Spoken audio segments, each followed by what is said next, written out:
In this video, I'm going to discuss speed increase expectations with the stack. How fast can you get fast? What are typical gains? Should you be concerned if your speed doesn't increase or even drops for several consecutive sessions? What are the most common reasons for avoidable plateaus in speed gains? First, I should state that I do honestly believe that the stack speed training system has the highest probability of increasing your clubhead speed relative to any other system or training program available. That said, the amount of speed that any given golfer can add over a certain period of time will vary substantially. And it depends on factors like what percent of your theoretical lifetime maximum clubhead speed are you currently swinging at? So what do I mean by your theoretical lifetime maximum? Well, let's say if you trained and prepared ideally for your entire life just for maximizing your clubhead speed, then it would have some peak value. And right now, what are you at relative to that peak value? That's going to limit, or that's going to be a deciding factor in how fast you can increase your clubhead speed. Also, what is your age? What are your current swing mechanics? What is your ability to improve those swing mechanics? And then we have factors that will vary during training, such as what are your sleep habits, your nutrition habits? What about the timing and amount of other physical conditioning activities that you're doing? What level of effort are you bringing to your training?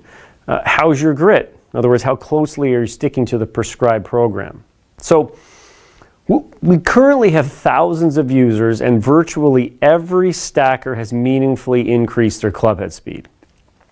This graph that I'm going to pull up on the screen now shows speed increases based on age following 6 weeks of stack training for our current users. So this will give you some idea of what to expect over your first 6 weeks of training.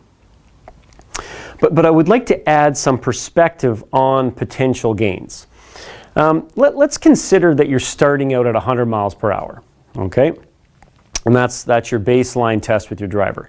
If you gained only 2 miles per hour every 6 weeks, which isn't very much if you look at that last graph, then you would gain 16 miles per hour in your first year of stacking, which would be amazing.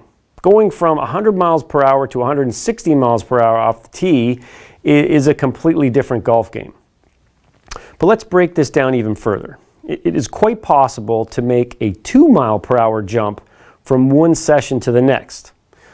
So this means that during this amazing year where you've gained 16 miles per hour, you will likely have a 6-week period without any noticeable gains. In fact, your session speeds may drop 4 miles per hour over a given 3-week period, and then slowly rise by 6 miles per hour over the next 3-week period, resulting in a net gain of 2 miles per hour over those 6 weeks. So even during an amazing year of gains, you should expect weeks of training with very little measured progress. And if you have made large gains already, then it's probably reasonable to expect future gains to come more slowly. Now, it is possible that avoidable factors are impeding your progress. And the most common factors that lead to slowed progress are, and we've got a lot of data and I've communicated with a lot of people regarding this, not following the app's guidelines. So if I take a look at grit score and correlate to clubhead speed, it's pretty clear that grit is related. So long and frequent breaks in between workouts, in particular, or reducing set and rep speeds can reduce your progress. Performing fatiguing physical activities like CrossFit or cardio or intense weightlifting prior to stack sessions is a big reason why individuals don't see increases. Not truly swinging with your max intent when asked to by the app is a big reason. So are you ever at risk of losing balance? You probably should be. Constraining your swing movements to fairway finder type driver swing is often a reason. So I'll have folks send me in a video. They say they've reached a plateau and they have these very tight constrained swings that is going to limit their progress of getting the most out of the training. and also your poor nutrition or sleeping habits, and also if all of a sudden you've changed and now you're working out at 5 a.m. So I'm going to save a more in-depth scientific discussion for another video, but I would like to share some results of actual stackers so users can get some type of indication of what might be typical. Okay, so let's start with a PGA Tour player here. And what I'm showing here is their baseline testing session where they hit 10 drivers and various stack weights, followed by their progress check, which is the exact same testing scenario. And you can see that after the foundation program here, which is 18 sessions, this tour player has gone from 103 miles per hour with their driver up to 116 miles per hour. Now, granted, this 103 was probably a few miles per hour slow because that player's not used to swinging without a ball being present, but still a pretty big jump. And if we dig in and look at how this player got there, we can look at each of those 18 training sessions.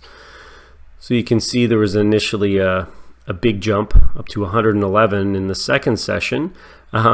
Maybe found some confidence to swing without a ball, but certainly that tended to drop off. But hey, then another big jump up to 115. And then it certainly looks like they figured out probably some more so some mechanical stuff than anything else. But you can see lots of up and downs, especially in this period. But more importantly is that when they actually went to do their progress check, that speed stayed, and you can actually see how it's been influencing them on the tour for sure.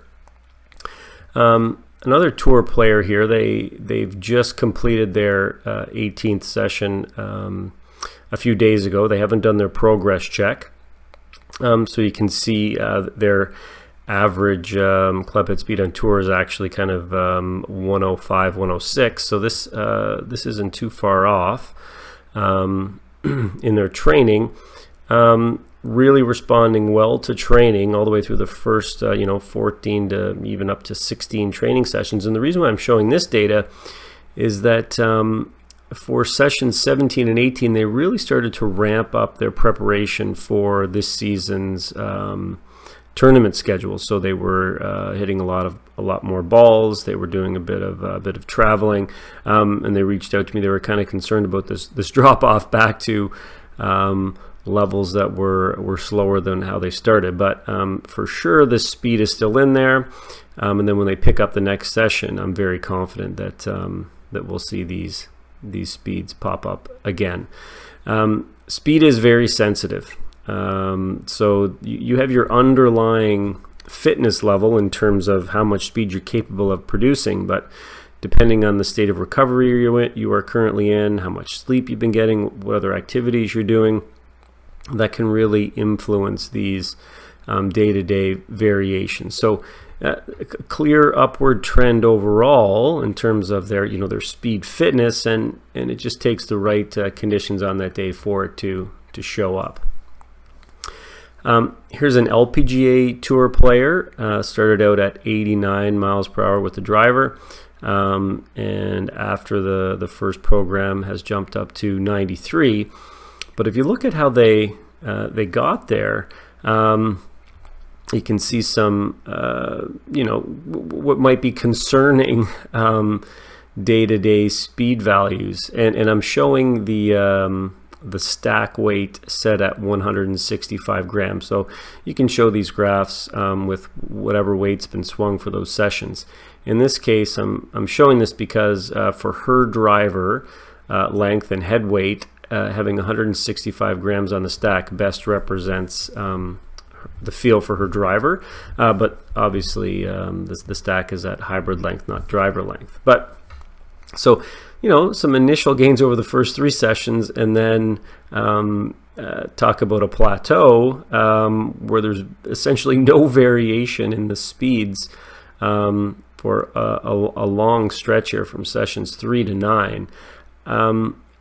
And this particular player really had to learn how to swing with maximum effort. So you probably shouldn't see this much consistency day to day unless there's some kind of governor actually being implemented where even if you could swing faster on that day for whatever reason, you're choosing subconsciously maybe not to. But then kind of figured it out, and we can start to see some clear improvements near the end. But hey, this is going to happen. You're not going to see speed increases daily. Here are my results from a program I did last winter when I first got into the stack training myself when the app came out. So I'd been, gone through a period of de-training, I guess. I hadn't done much for 3 months. I was really struggling to get anywhere near 120 miles per hour with the driver. But again, I was consistent with this program, but you can see the ups and downs in my progress from day to day, but generally you can see that trending up. And I was really hoping to get a few swings over 130, but it didn't quite happen for this program, but definitely a clear positive trend.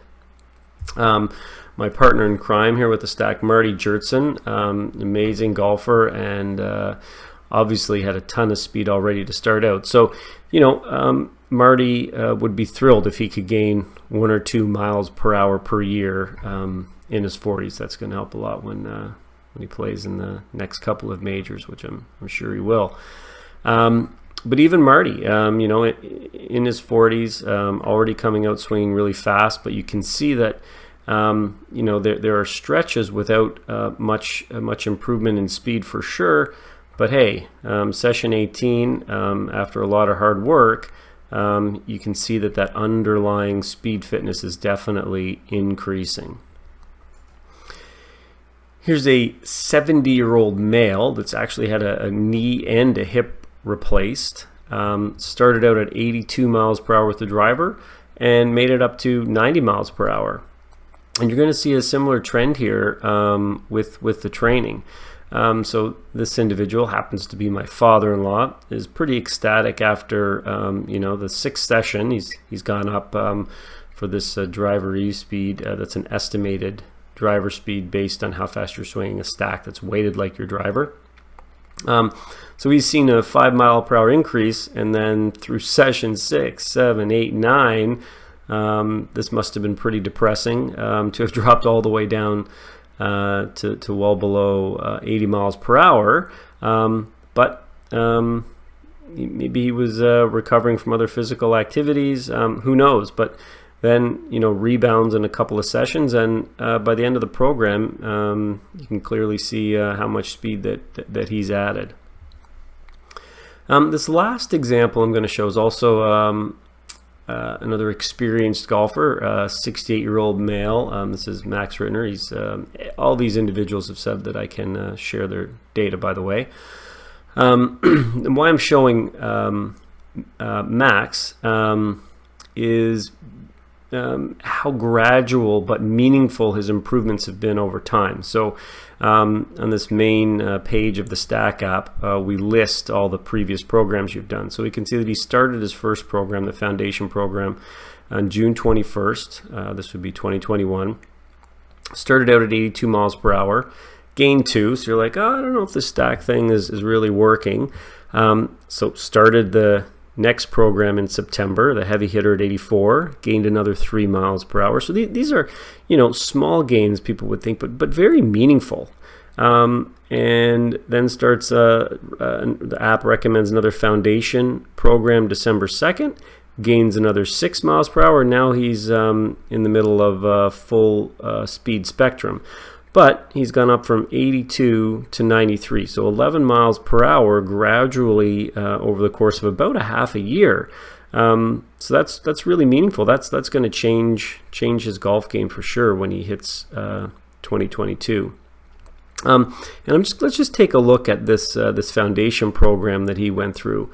Again, you can see that you're not going to see continual increases every session, but there is a general trend here over the course of those 18 sessions where the peaks are getting higher. But periods of time where you're putting in the work and not seeing much progress, from session 3 to 4 to 5 to 6 to 7, we're seeing a downward trend here, but the underlying work is having an effect. It's modifying the system, you're adapting, but it just takes a little while for that to show up in measurable speed gains. Considering those results, it's clear that there are numerous paths to increasing clubhead speed. I hope you've found this information helpful, and happy training.